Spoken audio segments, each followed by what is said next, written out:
We spoke about the tarot being a story of a journey, and we've also mentioned many times that these cards with the Thoth deck and in other decks are all rich in duality symbolism, and we can see that yet again here with the transition of the Magus into the Priestess, the next card, the card number 2. And so if we've seen the Magus video, you will know that he is connected with the organisation of the manifestation, so he's putting everything in order for things to be manifest. And now we're transitioning into the Priestess, which goes from that physical world into the spiritual. She's connecting us with our spiritual energy, our soul, our higher consciousness. And because of that, she occupies path 13 in the Tree of Life, which is actually the path which is sometimes known as unifying intelligence, just as we've said, and it links together Kether and Tippereth. But as always, these videos are about looking at the actual symbolisms in the cards themselves, and so let's have a look at the Thoth Priestess, which as you can see is yet again quite different from the Rider-Waite version and other versions, but we will come to these later because they have some interesting elements as well. But let's start actually right down at the bottom of the actual card, and as we've seen before with the Magus, there are symbols here right at the bottom as well. And so you can see here at the bottom left an association with the Hebrew letter Gimel, which means camel, and you can also see a camel in the actual diagram as well. The camel is one of those symbols which has many different meanings, and yet here we should perhaps look at the association with the camel and baptism in the Bible, and the idea of the water here, which connects them all together. And so because a camel carries water through the desert, or at least it's said to, this water represents our consciousness, and the desert represents our journey of meditation or our journey into enlightenment. And so we carry within us our consciousness through the desert. Unless we have that water with us, we would perish in the desert. And so unless we have that consciousness within us through our meditation, we will not make it until the end of the meditation. The second symbol on the bottom of the card is the moon, and the Priestess card, being a divine female card, is very much associated with the moon. The moon is the highest aspect of what we would call the divine feminine, and so this is a wonderful symbol of for the first time in the Thoth cards we actually have a purely feminine symbol, where we had much more androgynous cards beforehand with the Fool and the Magus. The moon is of course highly changeable. It has all kinds of different phases and shapes and faces to it, and so we'll actually come back to the moon later, but the moon here at the bottom is the many different aspects of the divine feminine, the goddess. And we can see this straight away yet again if we now move on to the image of the Priestess herself with the Thoth deck. We can see here the crown of Isis right up on the top of her head. This crown of Isis is various moon phases. It's the waxing moon, the waning moon, and the full moon. And so taken as a whole, this represents life as a whole, such as these triple goddess pictures which I've seen in Wicca and neo-pagan beliefs. This is the flow of life. It's the many different phases and chapters in our own lives, as well as the lives of the universe. There are actually 7 moon crescents which can be seen radiating wonderfully out of the bottom of this crown of Isis, just behind the Priestess here. 7, as we know, is associated with the chakras, and if we make it more of a purely feminine symbol for this particular card, it could be therefore associated with Venus, and would link her with another tarot card, which we will come to in due time, of the Empress, of whom is ruled by Venus. You can also see in the same general area around the eyes of the Priestess, you can see yet again the sign of infinity. This goes back to that path on the Tree of Life that she is part of, the connection with Kether, the pure, formless, white, wonderful spirit the infinite consciousness of which is being radiated here. And so all these symbols in this part of the card are about that flow of consciousness and flow of spirit, and how it would manifest within the world, being those moon phases, being the passages of the years and of birth and death and the various elements in our life. And yet if we zoom out a little, we can see that the priestess is sitting upon a throne being such a symbol of power and of stability. And so we have what appears to be something which is contradictory, and yet it's actually telling us that in order to engage up in the wonderful flows of the universe, all the flow of life, we would sit back on our throne, we would accept these changes, as you can see there flowing behind her. And so she's not trying to control these events like we have in certain cards. However, she is at one with them, she's allowing them to flow, and so allowing this constant change in the universe to happen and being at peace with it is an important symbol here in the card. You can see, if you just look above the throne as well, that she has with her a bow. The bow is willpower, it's the power of the will, and so she's not just sort of sitting back and saying, oh well, never mind, let this stuff happen. It's saying that she has a very strong will here as well. This will is the balance.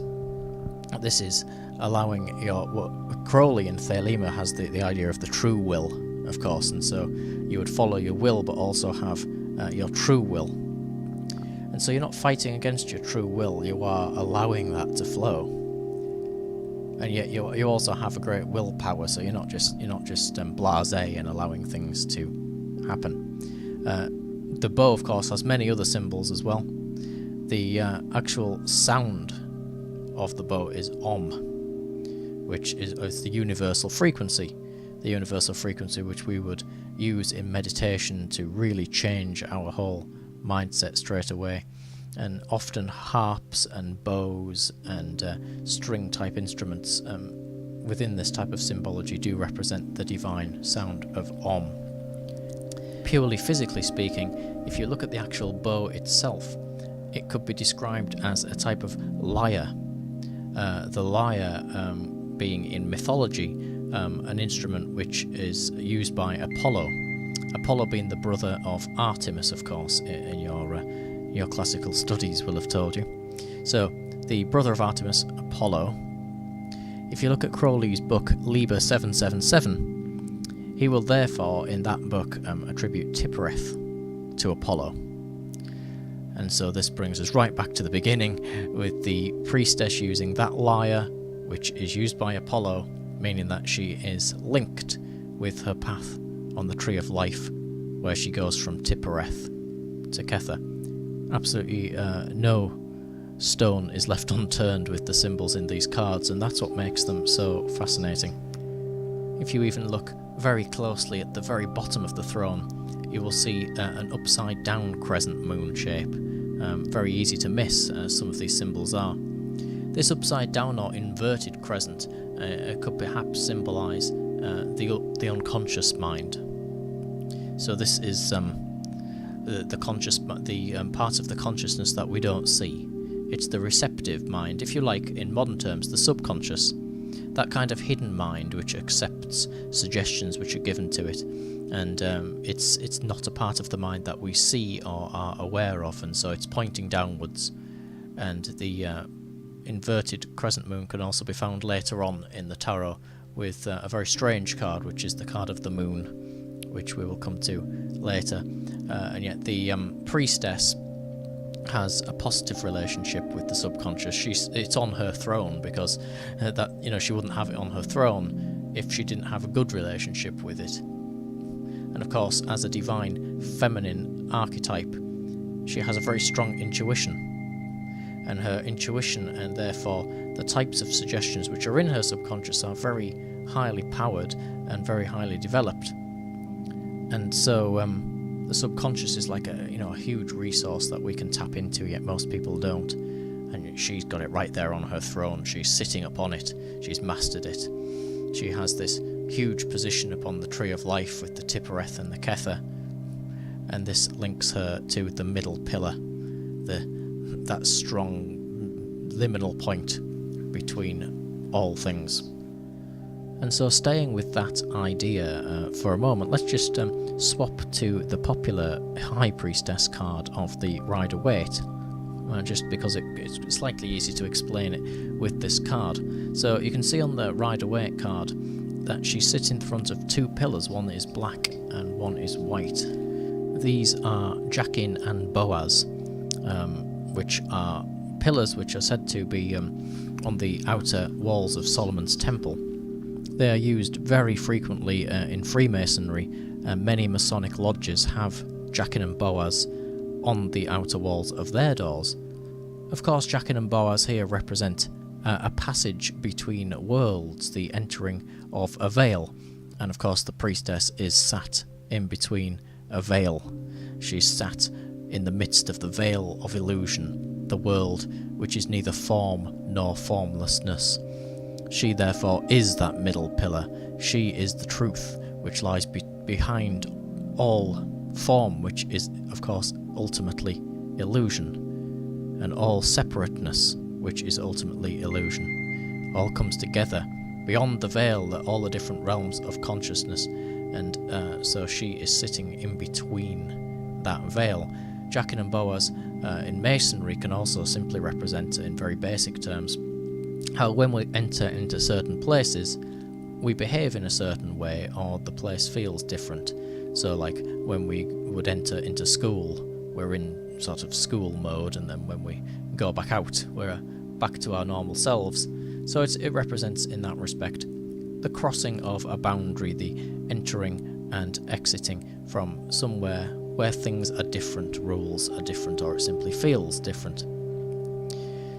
So bringing that back to the Thoth priestess, of course, with Thelema and Aleister Crowley's symbology here, this idea of her sitting in between the veil and being that conduit for moving beyond the worlds of illusion would mean that here she is the holy guardian angel archetype which we see in Thelema. She takes us from that world of illusion up to our highest state of consciousness, so transcending the veil into Kether, the formless, white, wonderful light of spirit.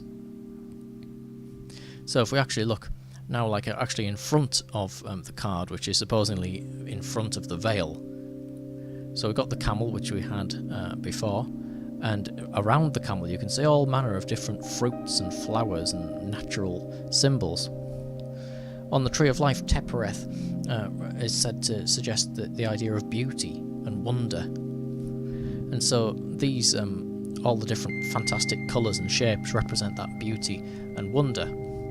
And yet the idea here is that the truth is actually concealed within their form, because of course remember that form is ultimately illusion. What we think is solid and stiff and has never moved is actually moving all the time. It's just a jumble of vibrations and frequencies, and so it's all illusion. And if we are going to follow this path that the card is telling us, which is to go through that veil, then we have to see them as illusion, and also therefore see that truth is somehow contained within them. So for instance, the flower on the right hand side has 10 petals. The 10 petals on the Tree of Life are Malkuth, the physical world, the world of manifestation. And you can see that even in the actual shape of it being more 3D, more kind of solid looking, whereas the flower over on the left hand side, the petals in it are concave, suggesting a type of receptiveness for gathering of the spirit. The camel, which is actually in between the two flowers, interestingly enough, like the priestess, is sitting between the pillars on the Tree of Life. You'll also see in this general area a pine cone and some grapes.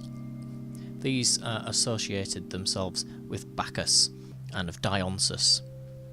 And so as well as many other symbols, they're speaking about wine and wine making and fertility and ritual and agriculture and all that type of thing. And so that represents a wonderful potential that we have, the creative mind, the creative spark, and yet it can also mean the intoxication of the world of illusion. And so you can see that they are positioned in the way that they are in front of the veil.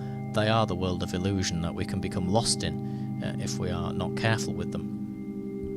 What's quite interesting is that the geometric, solid-looking forms that we mentioned before, and you can see that they are, of course, very simply, they represent the manifested world. They are the universe come into form. They look to me like cymatic patterns almost. They are the building blocks of the earth. They are the Lego bricks of which we have built the shape that was in our minds before we sat down to build it. And so this very wonderful card, a very positive card, especially they say if it appears upright in your readings, can mean that we have in our lives a desire to go beyond that world of illusion, to peer behind that veil, if you like. It can mean that there may be times of darkness, that desert that the camel is crossing, where we're lost and we have no idea where to go, and yet deep within us, that carrying of water in us is that consciousness which can carry us and sustain us throughout our journey. As a divine feminine card, it can also simply represent the feminine side of our consciousness and our intuition. And many people, especially male people, can sometimes be frightened of engaging in that side of themselves, and yet everybody, of course, has masculine and feminine counterparts within them, and all sides of our consciousness should be embraced and loved for what they are.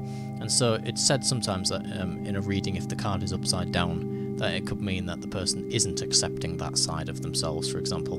And that can be for females having the reading, of course, as well as for males.